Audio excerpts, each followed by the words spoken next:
하늘에서 비처럼 남자들이 내렸으면 좋겠다는 노래 들어보신 적 있죠? 특이한 가사인데 사실 하늘에서 뭔가가 내린다는 상상은요, 외국 영화에서 아주 흔한 클리셰입니다.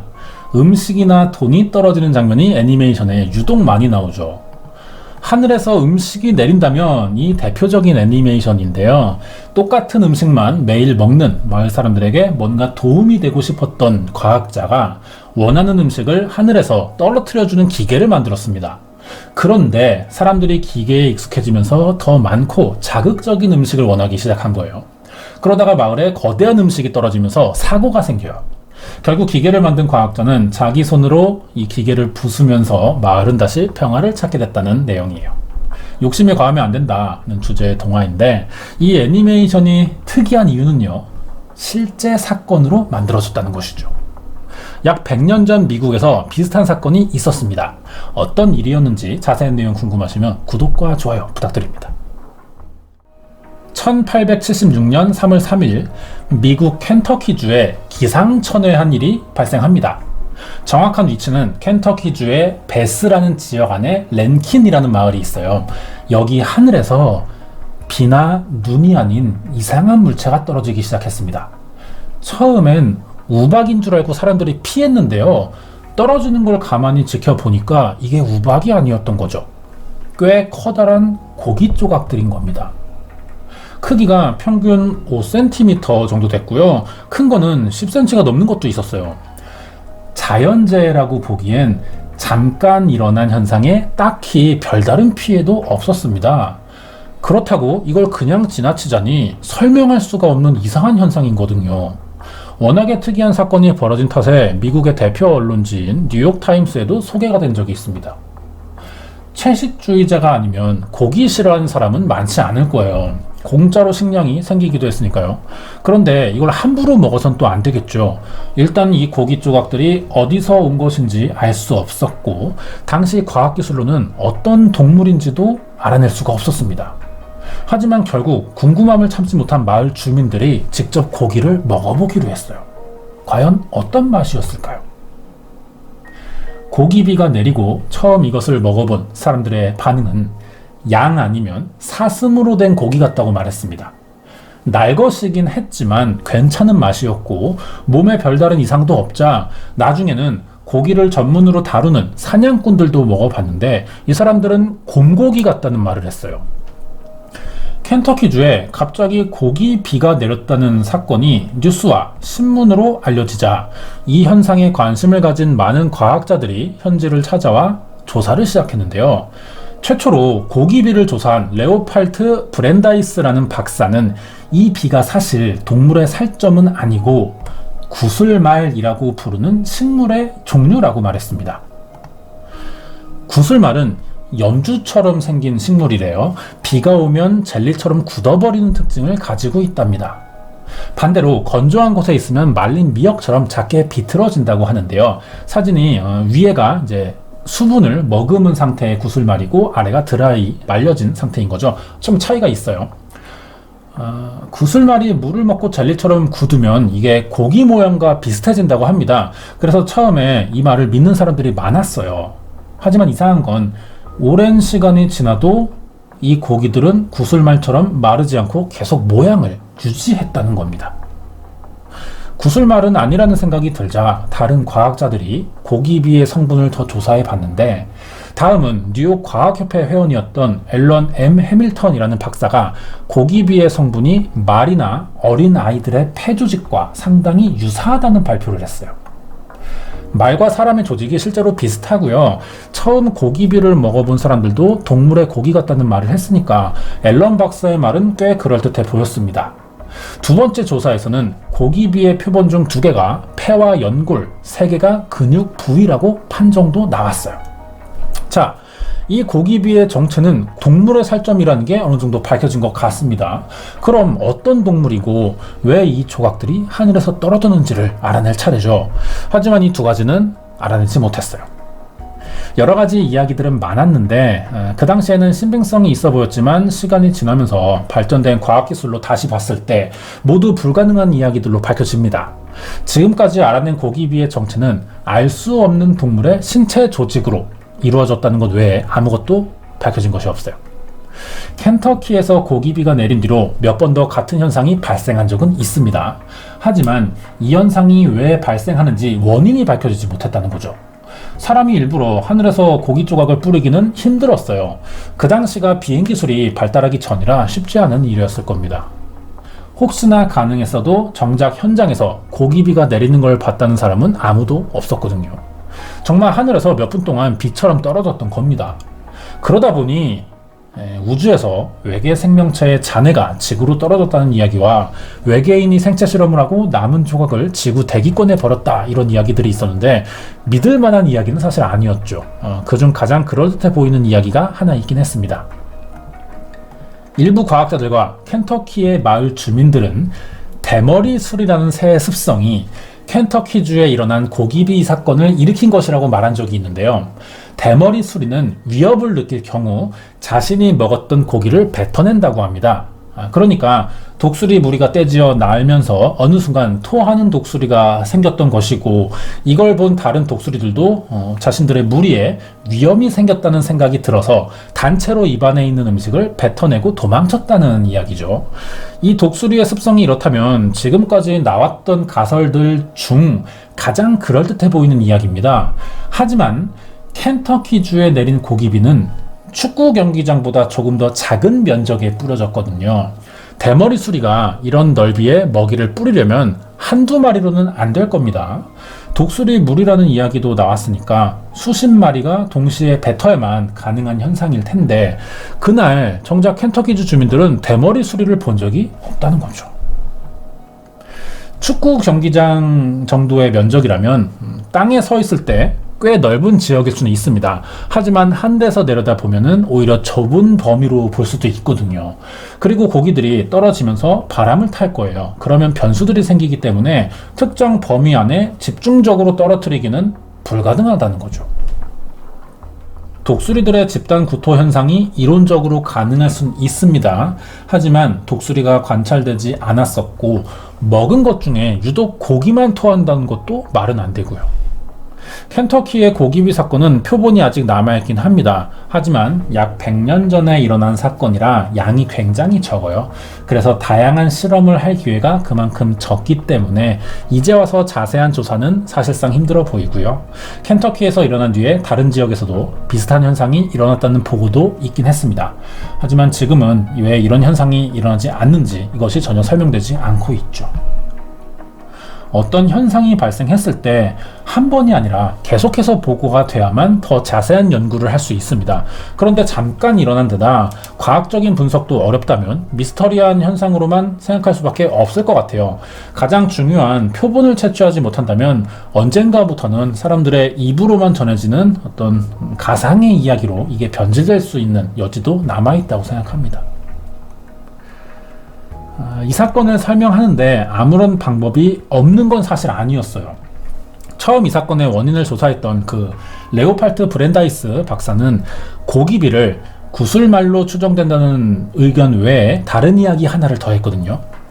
스타젤리였습니다. 스타젤리라는 게 잔디밭이나 나뭇가지에서 나타나는 젤라틴 형태의 하얗고 투명한 이런 식이에요. 젤리 모양의 물질을 말하는데 식물은 아닙니다. 유성이 낙하한 지점 주변에서 자주 발견됩니다. 그래서 스타젤리라는 이름이 붙어 있어요. 이 물질은 지금도 간간히 발견됐다는 보고가 있습니다. 하지만 비온 뒤에 나타났다가 그치면 금방 증발해버리는 성격이 있어요. 그래서 표본이 남은 경우가 굉장히 드뭅니다. 이 정체가 무엇이고 미생물의 일종으로 추정돼서 많은 연구가 있었지만 현재까지 정확하게 이 성분이 무엇인지 밝혀진 것은 없습니다. 많은 가설들 중에 새나 다른 동물이 먹이를 뱉어낸 구토물이라는 이야기가 있고, 양서류의 수란관이나 아메바 같이 특정한 형태 없는 점액질처럼 보이는 균체로 보고 있기도 해요. 하지만 양서류들은 대규모로 산란 활동을 하지 않습니다. 냄새도 풍기지 않아요, 주변에. 동물의 경우 산란기가 일정하게 정해져 있지만 스타젤리는 불시에 장소에 상관없이 나타나는 현상이에요. 그래서 양서류들의 흔적이라고는 보기 좀 힘들고요. 현재 일부 과학자들이 스타젤리를 어렵게 채취해서 DNA 분석도 해봤습니다. 하지만 지금까지 보고된 다른 생물들과 비슷한 점이 없어요. 그래서 미확인 생물체 정도로 보고 있는 수준입니다. 이런 많은 가설들 가운데 가장 신빙성 있는 가설 하나 더 알아보자면, 스타젤리는 죽은 잔디에서 발생하는 시아노박테리아의 한 종류일 민물 남조류라고 합니다. 비가 온 뒤에 생긴다는 점이 비슷해요. 그래서 검정말 같은 미생물일 것이라는 주장인데요. 우리나라에서도 예전에 물가에서 볼 수 있었습니다. 그런데 70년대 이후로 산업화가 되면서 환경오염이 심해진 거죠. 그래서 지금은 거의 찾아볼 수 없어요. 깨끗한 지역에서만 나타나는 정상적인 생물체이긴 합니다. 그런데 보기가 드물다는 이유로 일부 미스터리를 좋아하는 사람들이 뭐 다른 차원에서 왔거나 뭐 우주에서 내려왔다 뭐 이렇게 주장하고요. 천사의 머리카락이다 뭐 이렇게 말하는 뭐 UFO의 활동이다 이런 이야기 빠지지 않고요. 그런 주장들을 해요. 근데 이 사람들이 본 적이 없을 뿐이고요. 아직도 시골의 논에서는 볼 수 있는 겁니다. 지구상 생명체들은 바깥 행성이나 별들의 잔해에서 왔다는 주장이 어느 정도 학계에서 논의되고 있는 것도 사실이에요.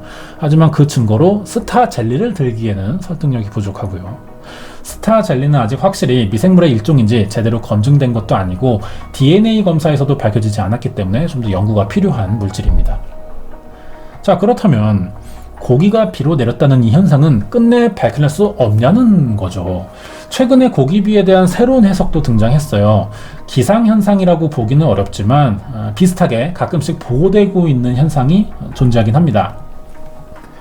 보통 하늘에서 어떤 것이 내린다고 하면 비나 눈, 우박, 황사 아니면은 희귀한 경우로 뭐 운석이나 유성이 있습니다.